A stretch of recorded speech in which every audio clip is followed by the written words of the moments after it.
I've seen the future. Hey everybody, it's Colette Baron-Reid. Welcome to the weekly Oracle Guidance and Lesson for this week, June the 26th. And we have a week of determination. We're going to start by using the Good Tarot, and then we're going to finish, just like we did last week, you guys seem to really like it, with a couple of cards from Wisdom of the Oracle, so I can show you how they communicate with each other. Again, remember, we're talking about the prescription for the energy for the week for our highest good. So that's also super important, by the way, too, if you do a question. The question is going to be reflected in the answer. So we really want to know, like, what's in store for all of us for our highest good, and how do we manage that energy, as opposed to like just predicting like what's going to happen. No, it's like, okay, the energies that are going to impact us all, how do we work with that?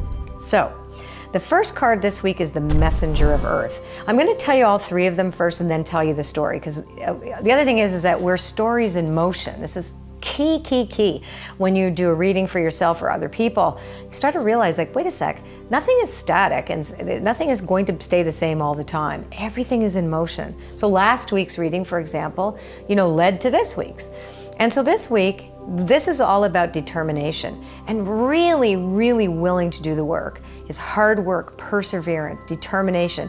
The Messenger of Earth is the very first or anchor card that tells the story about our motivation this week. And again, for the highest good, right? That's how we're supposed to be. So I'm going to read it to you. And where is it? I like reading these affirmations because it really also brings it home to me, and it's meant to you're meant to embody it, so that's why you say them out loud. Messenger of Earth. Now just tune into this when I'm saying it, because you're saying it for you.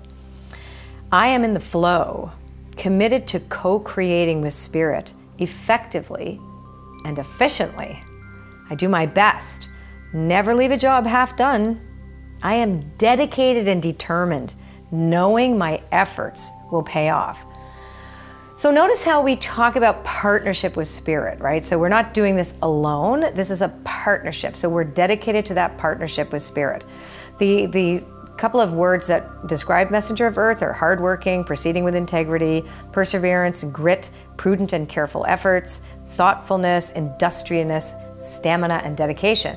So we're always in partnership with Spirit. So this is not a card that tells us that we're alone.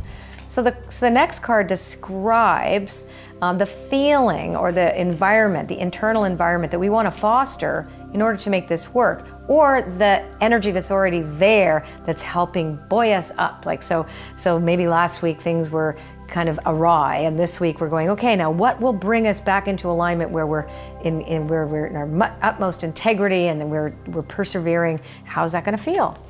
And the Ace of Water, which is one of my favorite cards. It's actually so beautiful. There's a seahorse holding a pearl.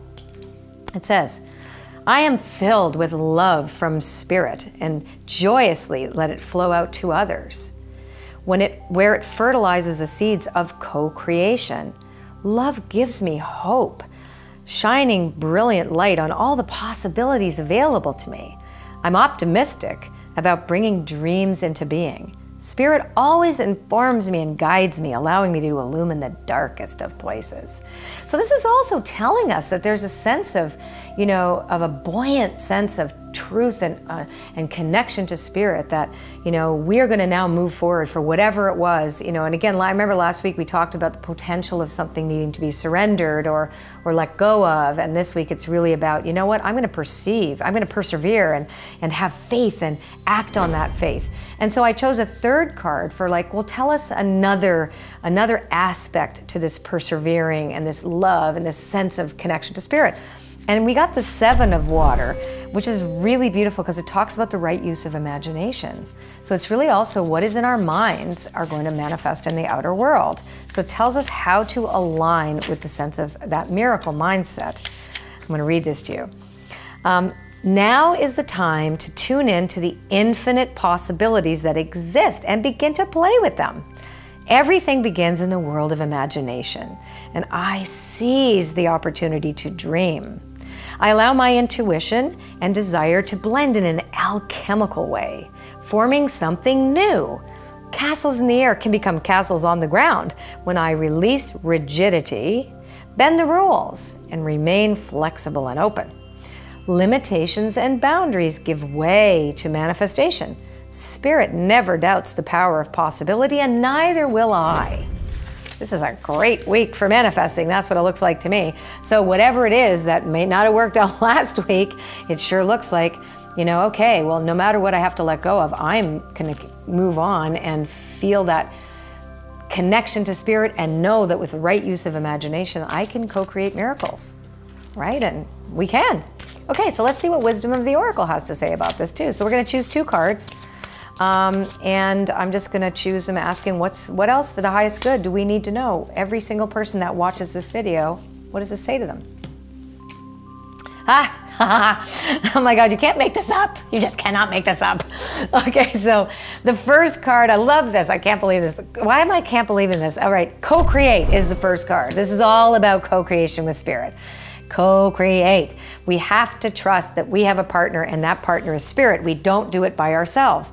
Even our imagination, we have inspiration, right? So we have inspired imagination, and that's what this is all about. This tells us this is all about reminding ourselves that no matter what, we have a co-creative partner in Spirit, and if we align ourselves with the highest good, we can create basically anything that we can imagine. And even still, Spirit can provide us stuff that we can't even imagine. And milk and honey is in protection. So milk and honey reminds us that we have to think abundant, that there's this little part of us going like, oh my God, the world is crap. I'm not gonna ever get anything I want. And that's such a non-truth. This is reminding us that we've got to really manage that little voice inside of us that's scared that we aren't going to achieve or be able to do the things that it's pretty obvious here saying that we can. And it's reminding the right use of imagination. Be okay and compassionate with that part of us that is kind of off base or a little out of alignment with the way we should be thinking, and just have a lot of self-love and self-compassion, and be reminded that we're not here by ourselves. We have a co-creative partner in Spirit. We work in community with others, and anything is possible because the world is filled with infinite potential and possibility, and you are magic, and you can do it. Take care. And if you like this video, well, share it with your friends and subscribe to my channel. Leave a comment. I love to read them, especially I like to read them at 5 o'clock in the morning, and I can go like this on the hearts. I know I'm such a child. See ya. I've seen the future.